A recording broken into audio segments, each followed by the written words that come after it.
সেদিন মেঘ বৃষ্টি ঝরা সন্ধ্যায় সবারই ঘরে ফিরবার তারা, সবাই ঘরে ফিরল।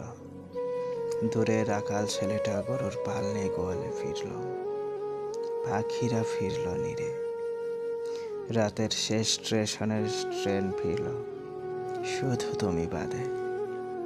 ভেবেছিলাম পরের দিন সকালের ট্রেনে হয়তো তুমি ফিরবে, কিন্তু না, তুমি ফিরলে না।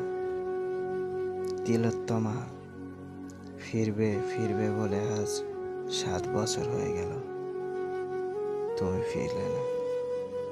আচ্ছা কও তো দেখি, দূরত্ব বাড়ালেই কি সব ভুইলা থাকন যায়? স্মৃতিরা আর ঠিকানা খুঁজে পায় না, স্মৃতিরা আর ফিরতে পারে না সেই ঠিকানায়। তাহলে তো ভালোই হইতো, কিন্তু কই, আমার কাছে তো বারবার সেই পুরনো স্মৃতি বরফ জমা মেঘ হয়ে ফিরে আসলো। আচ্ছা, একদিক দিয়ে ভালোই হয়েছে, তোমার তো রাত জাগবার অভ্যাস নাই। তুমি ঘুমিয়ে গেলে স্মৃতিদের পাহারা দিত কে? জানো, আমি এখনো রাত জাগি তারাদের সাথে। আকাশে আমার ভীষণ রকমের প্রিয় সন্ধ্যা তারাটা আমার সাথে জাগে।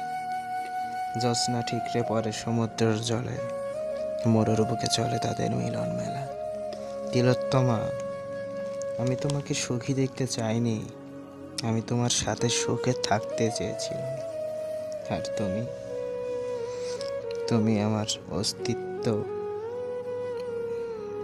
অস্তিত্ব বিলীন করে দিয়ে অস্তিত্বের বিনিময়ে তুমি অন্যের ভুবনে সুখ খরিদ করলে। সত্যি সত্যি তুমি বড় ছলনাময়ী, বড় স্বার্থবাদী।